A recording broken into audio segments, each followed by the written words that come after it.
नमस्कार साथियों, स्वागत है आप सभी का एजुकेशन के इस online platform the success station पर। आज के इस वीडियो में हम बात करने वाले हैं राजस्थान के शैक्षिक परिदृश्य से। साथियों, राजस्थान शिक्षक भर्ती परीक्षा लेवल 1 जो कि बहुत ही नजदीक है, समय बिल्कुल कम रह गया है। तो इस स्थिति में हमने क्विक रिवीजन के नाम पर ये क्लासेस शुरू की है, क्योंकि साथियों देखो, राजस्थान के शैक्षिक परिदृश्य, आरटीई और शिक्षा मनोविज्ञान और शिक्षण विधियां और आईसीटी को भी आप शामिल कर लो, ये चीजें ही आपका सिलेक्शन करवाएगी।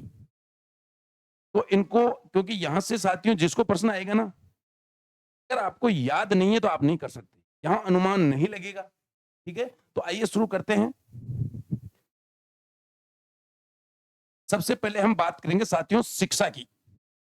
यहां सबसे पहले आपको 3 डेट याद रखनी है।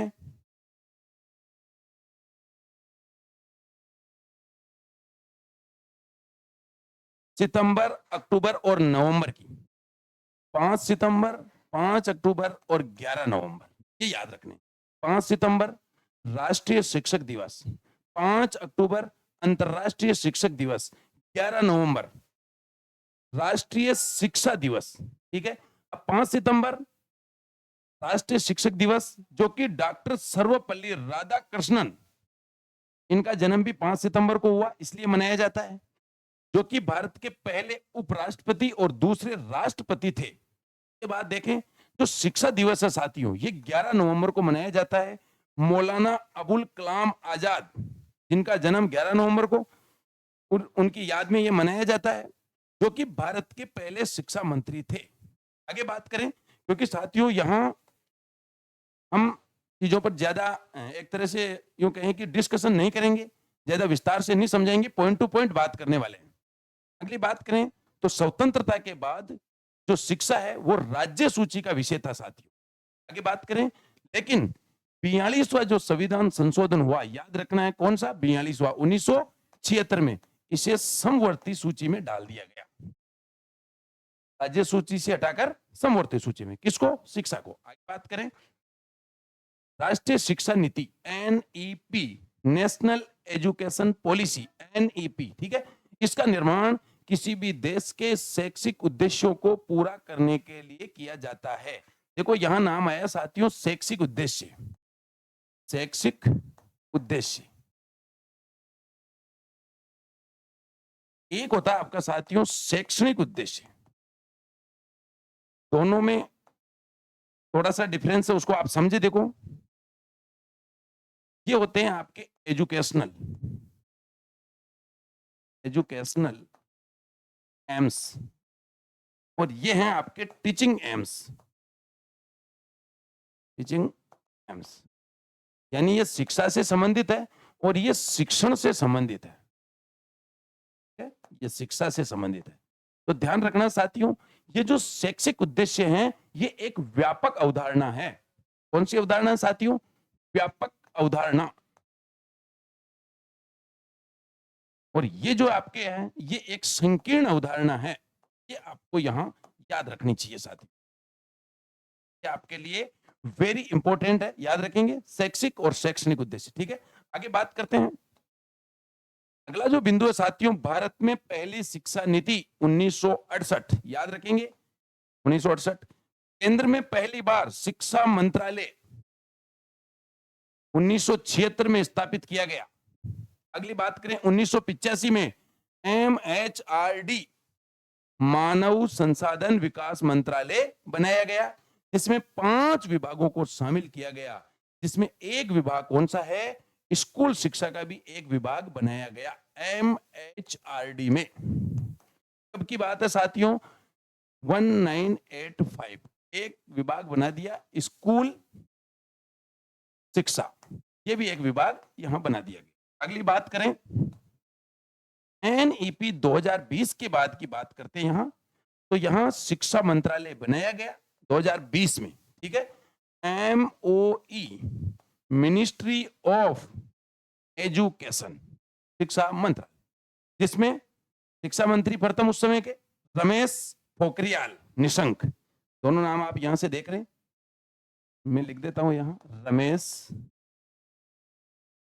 पोखरियाल निशंक।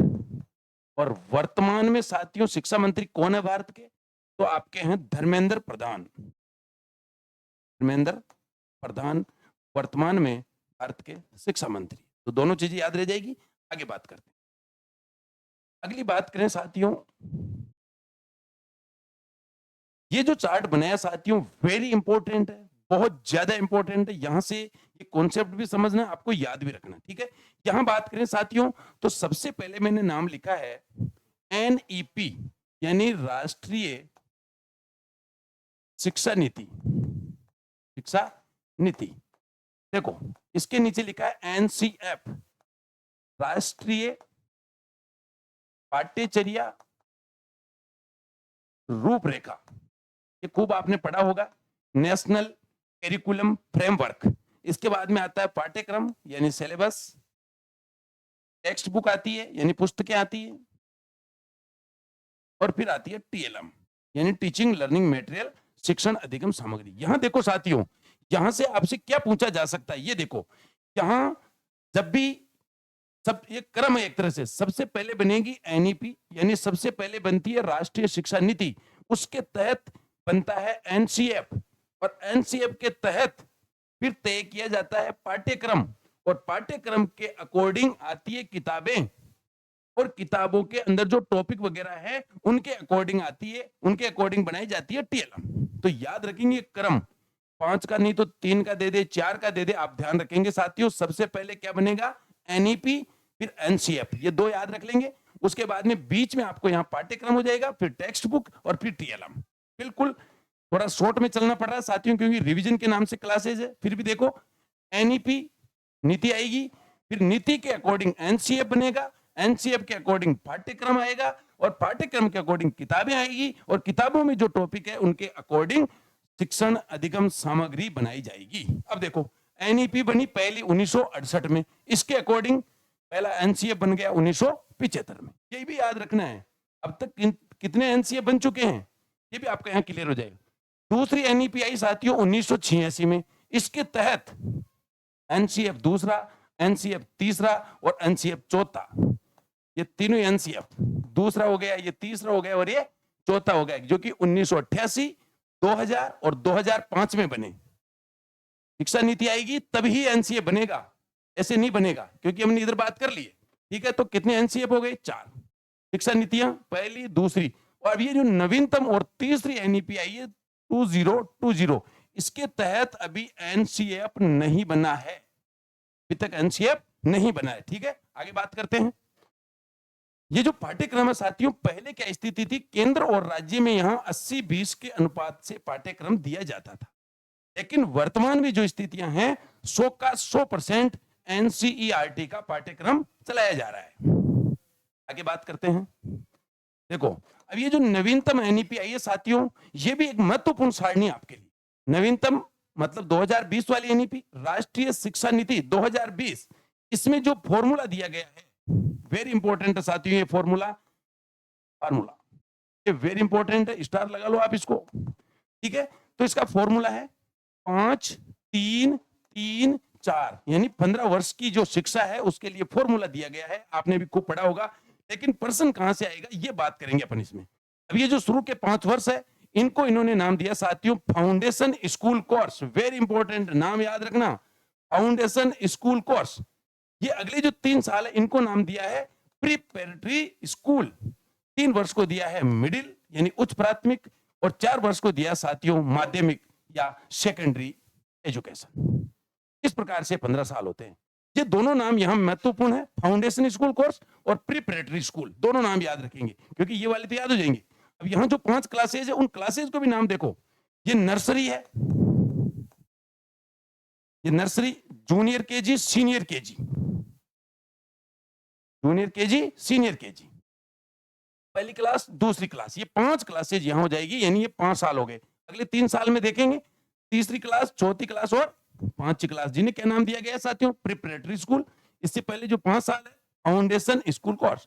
अगले 3 साल की बात करें तो ये आ जाएगी कक्षा 6 7 8, और अगले फिर 4 साल 9, 10, 11 और 12।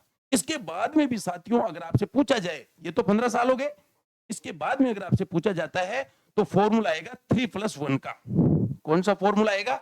या तो डायरेक्ट आपको 4 दे देगा या देगा आपको 3+1। इन दोनों में से एक फॉर्मूला यहां पर लागू होगा।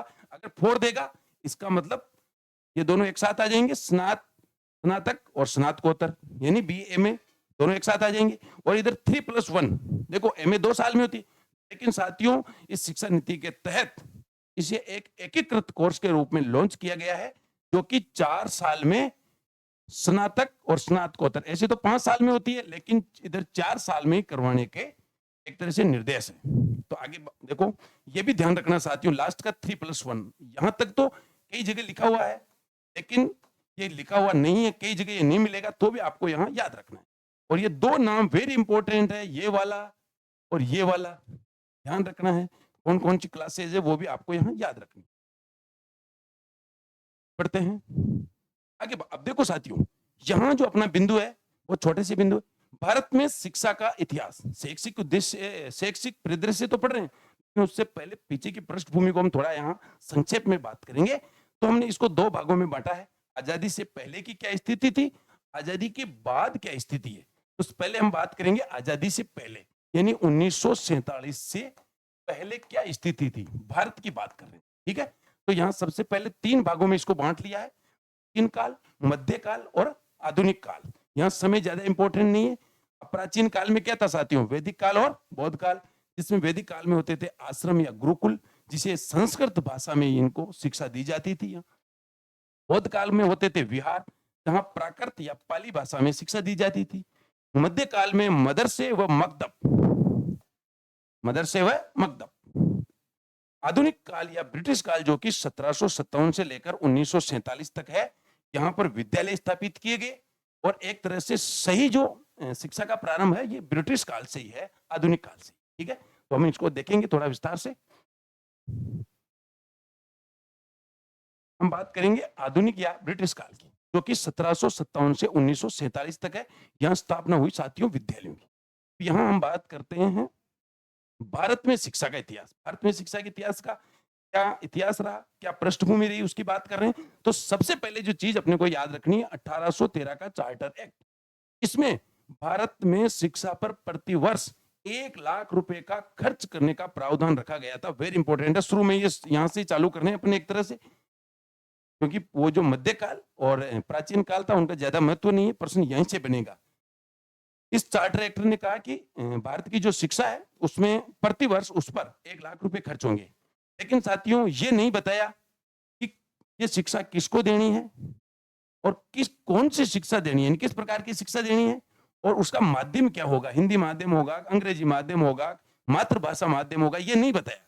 तो एक तरह से यूं कहें, इस चीज को लेकर किसको शिक्षा दी जाएगी, कौन सी शिक्षा दी जाएगी और उसका माध्यम कौन सा होगा, इस बात को लेकर आंगल प्राच्य विवाद खड़ा हो गया। वेरी इंपॉर्टेंट है साथियों, क्यों खड़ा हुआ समझ में आ गया। लाख रुपए खर्च होंगे, लेकिन किसको दी जाएगी शिक्षा, कौन सी शिक्षा दी जाएगी और कौन सा माध्यम होगा, इस बात को लेकर आंगल प्राच्य विवाद उत्पन्न हो जाता है। इसको, ये जो विवाद उत्पन्न होता है कब हुआ देख लो, 1813 में। ये भी ध्यान रखना, ये प्रश्न कई बार आ गया और आ सकता है, ठीक है। अब ये जो विवाद था साथियों, ये 1835 में खत्म होता है। कब खत्म होता है, 1835 में। किसके कारण, मैकाले मिनट, ये आता है 1835 में। तब ये जो विवाद था आंगल प्राच्य विवाद, ये खत्म हो जाता है। बात करेंगे, देखो अगली बात करें साथियों 1823। 1823 में आती है आपकी लोक शिक्षा समिति। 1833 में लॉर्ड मैकाले को इसका अध्यक्ष बनाया जाता है। अब आती है 23 में और मैकाले को 33 में, इसका याद रख लेंगे 23 33, 23 में तो ये आई है और लॉर्ड मैकाले को 1833 में इसका अध्यक्ष बनाया जाता है। अगली बात करें तो 1835, ये वेरी इंपॉर्टेंट है साथियों। 35 मैकाले मिनट, लॉर्ड मैकाले ने एक सिद्धांत दिया साथियों। उस सिद्धांत का नाम था अधोमुखी निषेधन सिद्धांत। वेरी इंपॉर्टेंट है, याद रखना है, डायरेक्ट पूछ लेंगे इस सिद्धांत का नाम देकर। अधोमुखी निषेधन सिद्धांत किसने दिया था, तो लॉर्ड मैकाले। अब यहां मिनट का अर्थ लिखा हुआ साथियों, मिनट का अर्थ होता है कार्यव्रत, ठीक है। अब देखो इधर, अब ये जो अधोमुखी अधोमुखी है नहीं, ऊपर से नीचे की ओर अधोमुखी, ठीक है। तो यहां इसने क्या कहा, ये सिद्धांत दिया, इस सिद्धांत का अर्थ क्या है या इसके इसके कहने का मतलब क्या था कि हम उच्च वर्ग को शिक्षा देंगे। कौन से वर्ग को? उच्च वर्ग को, जो टपक टपक कर निम्न वर्ग तक पहुंच जाएगी। यानी इसका कहने का मतलब यह है कि हम शिक्षा किसको देंगे? उच्च वर्ग को। क्योंकि साथियों चार्टर एक्ट आया 1813 में, उस समय समस्या हो गई, आंग्ल प्राच्य विवाद खड़ा हो गया कि शिक्षा कौन सी दी जाएगी, किसको दी जाएगी और माध्यम क्या होगा। यहां पर इस लॉर्ड मैकाले ने यह सिद्धांत दिया और इसने बताया कि शिक्षा जो है वो उच्च वर्ग को दी जाएगी। पहले सवाल का आंसर आ गया कि किसको दी जाएगी? उच्च वर्ग को। कौन सी शिक्षा दी जाएगी? यूरोपीय शिक्षा, अभी आंसर आ गया। और उसका माध्यम क्या होगा? अंग्रेजी माध्यम होगा। इस प्रकार से आंग्ल प्राच्य विवाद खत्म हो जाता है, जो कि 1813 में उत्पन्न हुआ था, 1835 में ये खत्म हो जाता है। क्यों? क्योंकि इसने बता दिया शिक्षा किसको? उच्च वर्ग को। कौन सी शिक्षा? यूरोपीय शिक्षा। माध्यम क्या? अंग्रेजी। अगली बात करेंगे 1835, याद रखना है मैकाले वाला, मैकाले मिनट 1835, चार्टर एक्ट 1813, दो ही है अभी तो। 1835, दो चीजें महत्वपूर्ण थी। अब जो तीसरी है ये वेरी इंपॉर्टेंट है, वो है साथियों 1854, स्टार लगा लो 2, वुड्स डिस्पैच, जो कि चार्ल्स वुड का है। किसका है? चार्ल्स वुड का। इसने मैकाले के सिद्धांत को रद्द कर दिया। किसने? चार्ल्स वुड ने। वुड्स डिस्पैच नाम से ये चीज थी, वुड्स डिस्पैच किसका था? चार्ल्स वुड का। इसने मैकाले के सिद्धांत को रद्द कर दिया। ये जो वुड्स डिस्पैच है, इसे साथियों भारतीय शिक्षा का मैग्ना कार्टा कहा जाता है। क्या पता कितनी बार पूछा गया है। मैग्ना कार्टा का अर्थ होता है साथियों अधिकार पत्र। इस वुड्स डिस्पैच में चार्ल्स वुड ने बताया कि सभी को शिक्षा दी जाए, ठीक है। और इसने क्या बताया कि लंदन की तर्ज पर, जैसे लंदन में बने वैसे ही बॉम्बे, मद्रास व बंगाल में कॉलेज खोले जाएं। और बताया कि इन्होंने कि अध्यापकों को, जो टीचर है उनको भी ट्रेनिंग दी जाए, प्रशिक्षण दिए जाए और टीचर ट्रेनिंग स्कूल खोले जाए। ये बात वुड्स डिस्पैच में कही गई थी, ठीक है। आगे देखो, ये हो गई 1854, याद रखना है। मेन काम क्या किया इसने? जो मैकाले का मिनट था या मैकाले का जो सिद्धांत था अधोमुखी निषेधन सिद्धांत, उसको रद्द कर दिया और इसे भारतीय शिक्षा का मैग्ना कार्टा कहा जाता है। इसी ने ही सर्वप्रथम कहा कि सभी को क्या दी जाए? शिक्षा दी जाए, ठीक है। आगे देखो, अब कुछ आयोग यहाँ नाम है, केवल आपको नाम याद रखने हैं उनके, ठीक है। 1882-83 में कौन आता है? हंटर आयोग या हंटर कमीशन। 1902 की एक आप यहाँ बात याद रखते हैं, इसमें लॉर्ड कर्जन ने थॉमस रेले के नेतृत्व में रेले आयोग बनाया था, ठीक है। रेले आयोग कब बना है? 1902, बस इतना सा याद रखेंगे आप। इसके बाद देखो शेंडलर कमीशन कब आया? 1917। हटोंग समिति 1929। ये देखिए, ये चलो।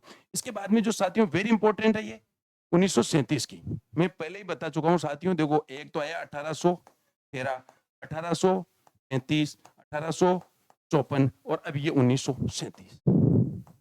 ये चार महत्वपूर्ण है, charter act, Macaulay minute, Woods dispatch और ये बुनियादी शिक्षा। तो चारों को आप ध्यान, यहां देखो 1937 बुनियादी शिक्षा किसने दी है? महात्मा गांधी ने। मातृभाषा में ये शिक्षा देने को विष्णु ने बताया कि बुनियादी शिक्षा किसमें दी जाएगी? मातृभाषा में। और ये 7 वर्ष की होगी, ये वेरी इंपॉर्टेंट है। 7 वर्ष से 14 वर्ष के बच्चों को ये भी दिया है साथियों, ठीक है। दोनों याद रखेंगे, कितने वर्ष की है? 7 वर्ष की।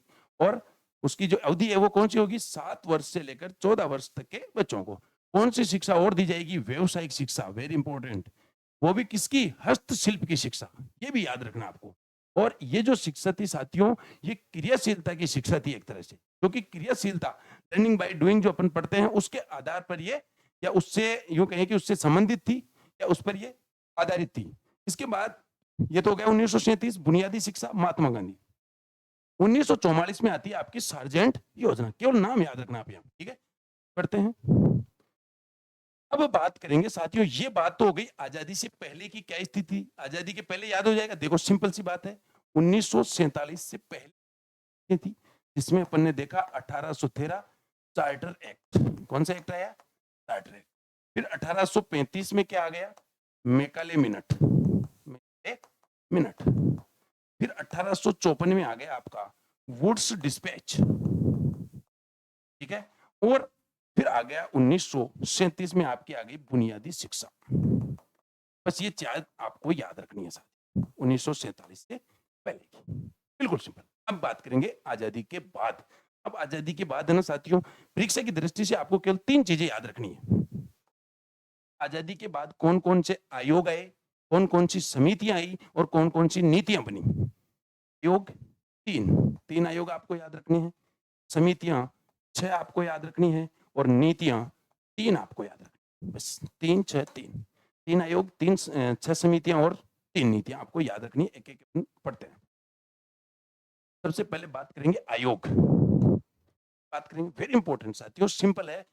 कई जगह देखा मैंने साथियों कि बच्चे इनको मिक्स कर देते हैं, कंफ्यूजन रहता है। बिल्कुल कंफ्यूज नहीं होना, सिंपल ट्रिक बताऊंगा और आपको बिल्कुल याद हो जाएगा, कोई दिक्कत नहीं। देखो,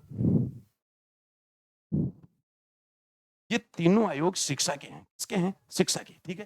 देखो, सबसे पहले आई थी विश्वविद्यालय शिक्षा। कौन सी?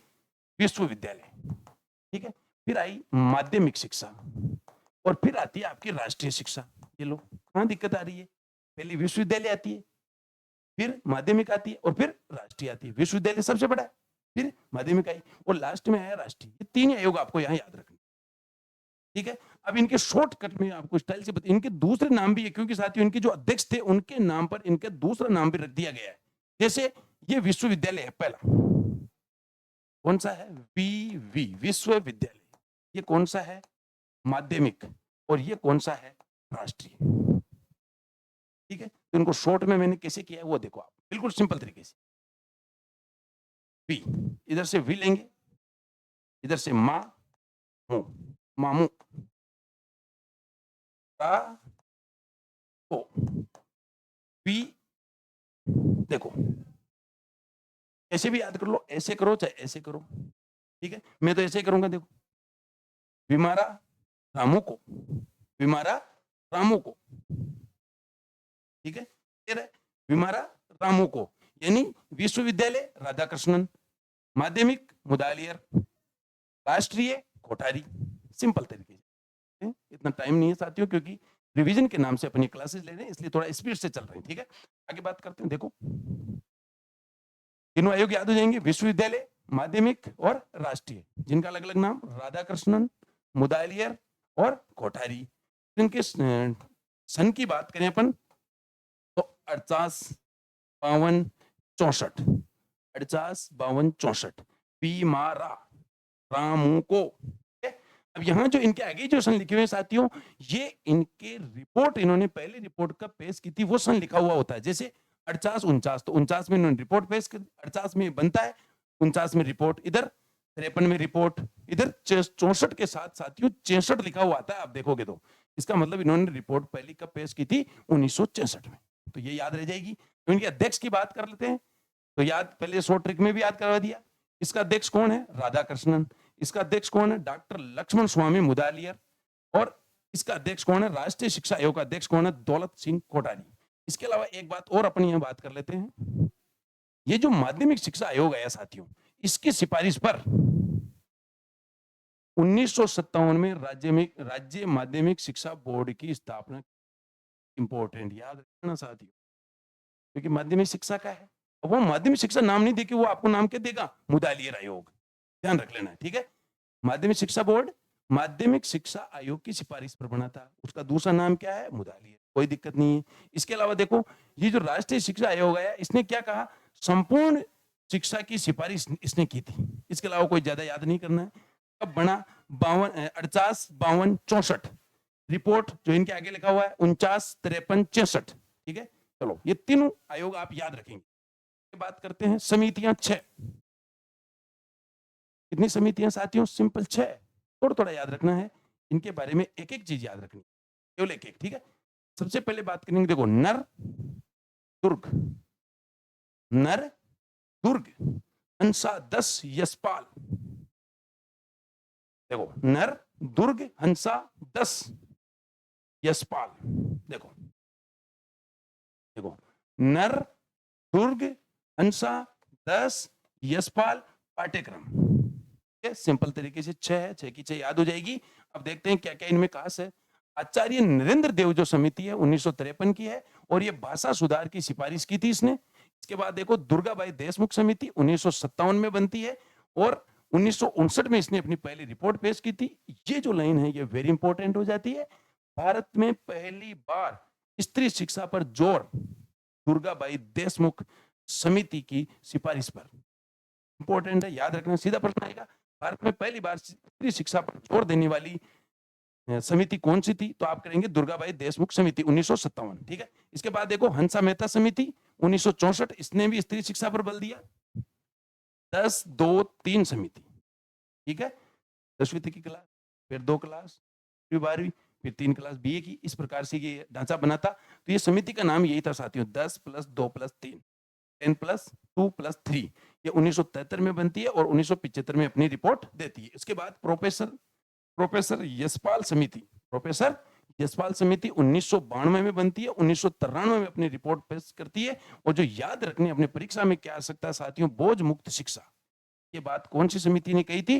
प्रोफेसर यशपाल समिति 1992 में बनती है, 93 में रिपोर्ट। क्या नाम दिया? बोझ मुक्त शिक्षा, एजुकेशन विदाउट बर्डन। यानी बच्चा है ना, यूं छोटे बच्चों को जो शिक्षा दी जाए वो ना उसको बोझ नहीं लगे, उसके बस्ते का भी आकार कम किया जाए, इस प्रकार की उन्होंने बातें की थी। बस एक आप ये लाइन याद रखो, बोझ मुक्त शिक्षा, एजुकेशन विदाउट बर्डन। ये बात किसने कही थी? प्रोफेसर यशपाल समिति। 92 में बनती है, 93 में रिपोर्ट। पाठ्यक्रम समिति जो बनती है 2002, वेरी इंपॉर्टेंट है साथियों। पाठ्यक्रम समिति कब बनी? 2002। किसने बनाया था? तो ये एनसीईआरटी ने बनाया।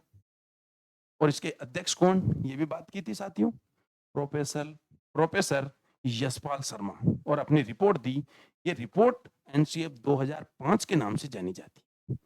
यानी ये जो पाठ्यक्रम समिति बनी 2002 में, एनसीईआरटी द्वारा इसका गठन किया गया। इसके अध्यक्ष थे साथियों प्रोफेसर यशपाल शर्मा। इन्होंने जो रिपोर्ट दी उसके आधार पर एनसीएफ 2005 बनाया गया। यूं कहें इनकी जो रिपोर्ट थी वो थी एनसीएफ 2000। यहां याद। अब बात करते हैं नीतियों की। हमने कहा था कि 3 आयोग पढ़ेंगे, 6 समितियां और 3 नीतियां। 3 नीतियां कौन सी? राष्ट्रीय शिक्षा नीतियां तीनों ही।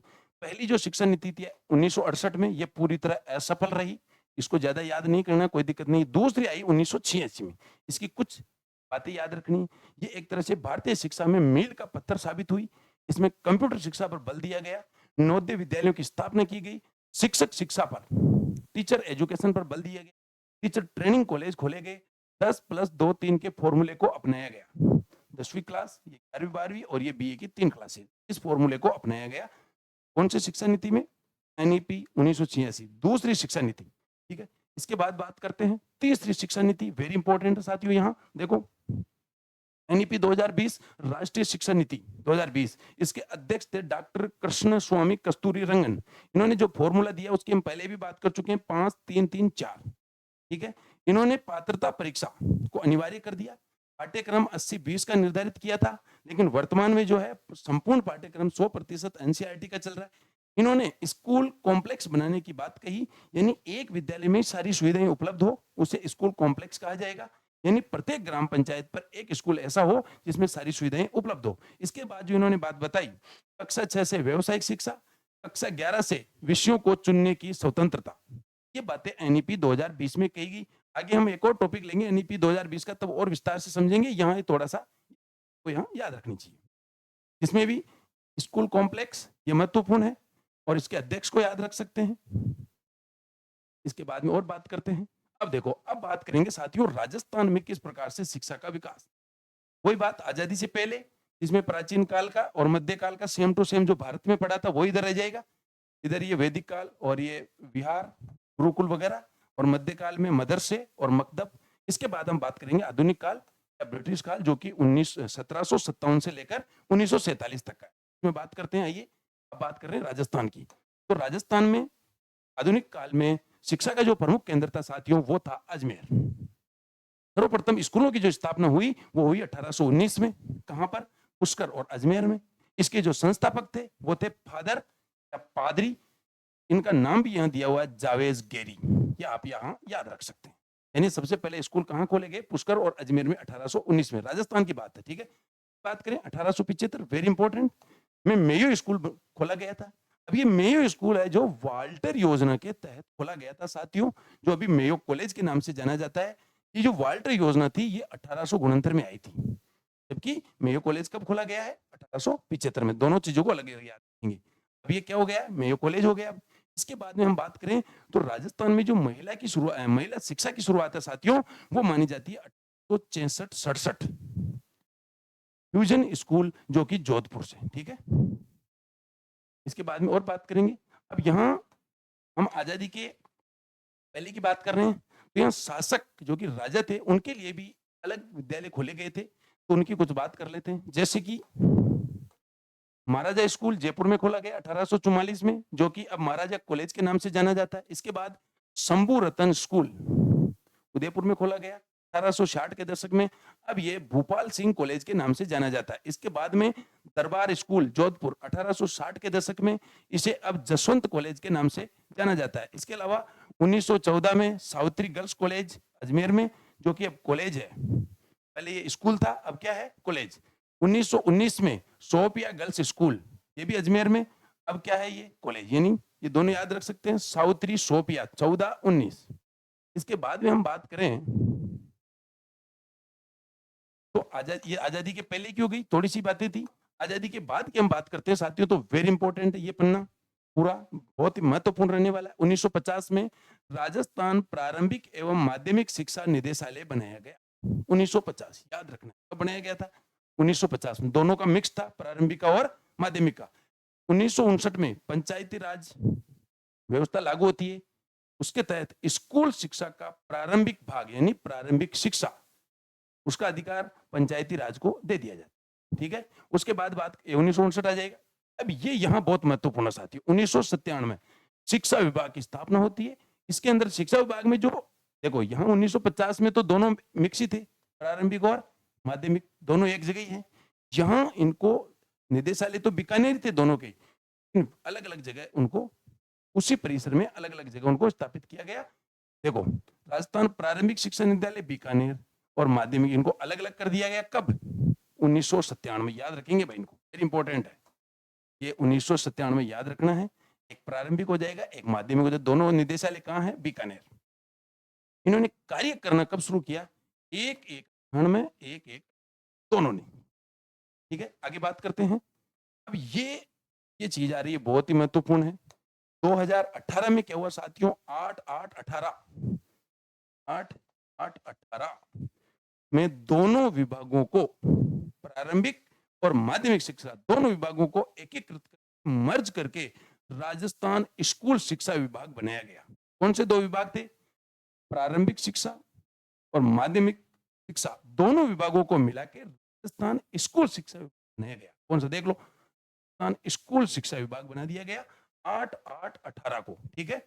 इसके तहत क्या हुआ देखिए, राजस्थान स्कूल शिक्षा विभाग, इसी के नाम है देखो, राजस्थान स्कूल शिक्षा विभाग। इसे हम एकीकृत स्कूल शिक्षा विभाग भी कह सकते हैं, या राजस्थान स्कूल शिक्षा संकुल भी कह सकते हैं। ये तीनों नाम एक ही है, तो ध्यान रखेंगे। स्कूल शिक्षा अब कहां से? देखो, पहले प्रारंभिक थी 1 से 8वीं तक, और माध्यमिक थी 9वीं से 12वीं तक। लेकिन अब ये हो गई स्कूल शिक्षा, जिसे हम कहते हैं प्री प्राइमरी से 12वीं तक। ये वेरी इंपॉर्टेंट है साथियों, याद रख लेना। स्कूल शिक्षा नाम आ गया ना, तो वो है प्री प्राइमरी से। जब अपन राष्ट्रीय शिक्षा नीति की बात की थी, तो ये हो गया आपकी प्री प्राइमरी से 12वीं तक स्कूल शिक्षा, याद रखना साथियों। इसके बाद हम देखो, अब ये जो एकीकरण हुआ, एकीकृत इन दोनों को मिलाया गया ना, किस प्रकार से मिली, ये थोड़ी बात करते हैं। देखो इधर, प्रारंभिक शिक्षा जो कि 1 से 8 तक थी, जिसे हम एलिमेंट्री एजुकेशन कहते थे, ईई, इसमें मिक्स कर दिया। माध्यमिक शिक्षा एसई यानी सेकेंडरी एजुकेशन, जो कि 9 से 12 तक थी, इन दोनों को मिलाया गया, तो क्या बनी? स्कूली शिक्षा, एस सी, ये है स्कूली शिक्षा। क्योंकि साथियों एस ई नाम नहीं दे सकते थे स्कूल एजुकेशन, क्योंकि फिर ये भी ऐसी हो जाता, इसलिए इसका नाम दिया एस छोटा सी और ई, स्कूल एजुकेशन, जो कि प्री प्राइमरी से, ठीक है। आगे बात करते हैं। तो साथियों इस प्रकार से ये थी आज की क्लास। आप क्लास से बने रहिए। मैं कह रहा हूं साथियों, आपको निश्चित रूप से यहाँ फायदा होने वाला है, क्योंकि ये जो क्लासें हैं आपके लिए बहुत ही सिलेबस टू सिलेबस चलेगी। और मैं कह रहा हूं साथियों, ये आपके सिलेक्शन में बहुत ही महत्वपूर्ण भूमिका जरूर निभाएगी। और तो मिलते हैं साथियों अगली वीडियो में। थैंक यू, धन्यवाद।